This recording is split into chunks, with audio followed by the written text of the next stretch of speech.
月100万円の不労所得があれば生活できる。昔からそう言われてきたのだ。でも実はその計算は完全に間違っているのだ。月100万もあれば十分じゃない？それで足りないってどういう話かしら。実はドイツの経済誌ハンデルスブラッドが最新の不労所得計算ツールを公開したのだ。配当金で生活する人たちの残酷な現実が見える仕組みなのだ。昔の日本でよく言われたのだ。資産1億あれば配当金で月30万、50万円の生活ができると 4% ルールという計算方法が基準だったのだ。しかし世界は変わった。 4% ルール？それって何かしら？月いくら取り出せるっていう目安？そう、資産1億円なら毎年400万円、月30万円強を取り出す。その額なら資産が枯渇しないという理論なのだ。だが今それは昔話になった。配当利回りが下がったからだ。利回りが下がった？でもずんだもん、世界的に金利は上がったんじゃないかしら。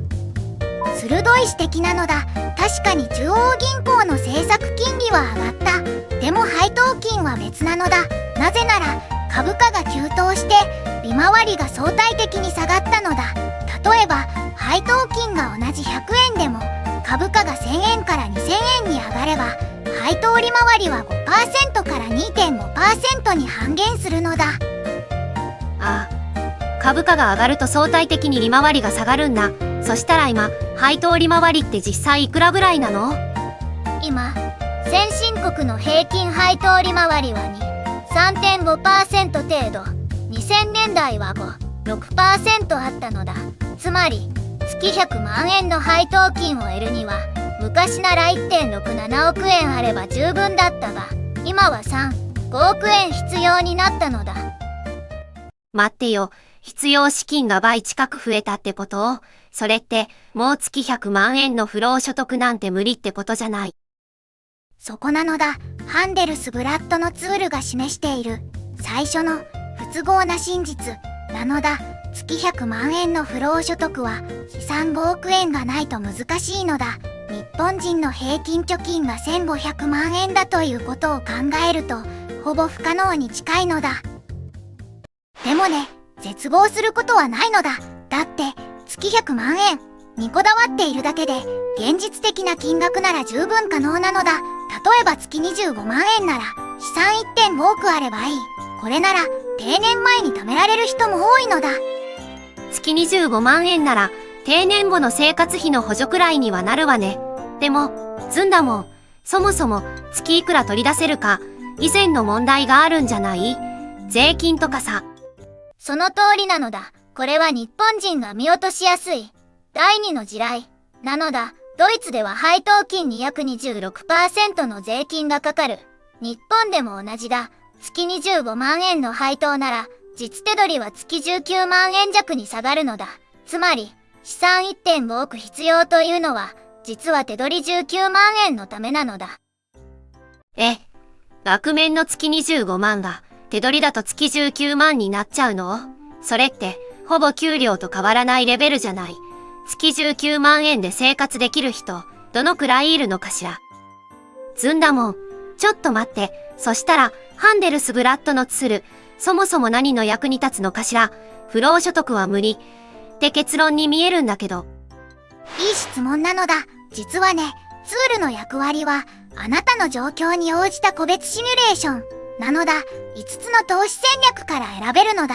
配当株、配当系 ETF、債券 ETF、マネーマーケットファンド、不動産リート、それぞれ利回りと税負担が違うのだ。あ、そっか、選択肢があるわけね。それで利回りって戦略によって変わるってことかしら。その通りなのだ。例えば配当株なら利回りに 5%、債券 ETF なら3、4%、不動産リートなら5、8% 程度高い利回りを狙えば必要資金は減るのだ。ただしリスクも上がるのだ。これが投資の本質なのだ。なるほど。高い利回りを狙うほどもちろん元本が減ることもあるわけね。そしたらこの不労所得進行って本当に危険な考え方なのかしら。ここなのだ。第三の地雷、心理学者のバレンティン・ハースが指摘しているのだ。不労所得を夢見る人たちは、実は3つの願いを探しているのだ。安全性、自由、精神的な安定。でも現実は逆なのだ。株価が 50% 下がる日もあるのだ。配当金が突然カットされることもある。その不確実性と向き合いながら月19万円で生活できるのか。それは自由ではなく不安に満ちた人生なのだ。つまり、働かずに楽して生活、じゃなくて、ずっと資産価値を監視し続ける苦労。ってことね。むしろ、労働の方が精神的には楽かもしれない。その通りなのだ。思い出してほしいのだ。最初の月100万円の不労所得。実は、それは心理的な満足を得たいという欲求を満たすための数字に過ぎないのだ。本来必要な額は人によって全く違うのだ。今日のポイントはこれなのだ。ハンデルス・ブラッドのツールが教えてくれる3つの真実。1つ目、月100万の不労所得には資産5億が必要。2つ目、税金で 25% 持っていかれる。3つ目、自由を得られない可能性が高いのだ。では、不労所得は夢のまた夢なのか。いや、違うのだ。現実的な目標を立てることだ。例えば、年間300万円、月25万円税前の配当を得たいなら、資産 1.5 億で10分、30代から積み立てを始めれば、55歳で到達可能な目標なのだ。なるほど。つまり、不労所得って、決して働かずに生きる、じゃなくて、定年後に労働から少し解放される、くらいのレベルが現実的ってわけで、その心の準備があれば、ハンデルス・ブラッドのツールはとても役に立つわけだ。その通りなのだ。不労所得計算ツールは、夢を壊す道具ではなく、現実に向き合う勇気をくれる道具なのだ。今日、あなたが自分の人生と向き合う最初の一歩になれば、僕としては幸いなのだ。明日は、日本の金融リテラシーの深刻な現状について扱うのだ。あなたの貯金は、実は、投資で成り立っているのだ。チャンネル登録して待ってほしいのだ。また明日、なのだ。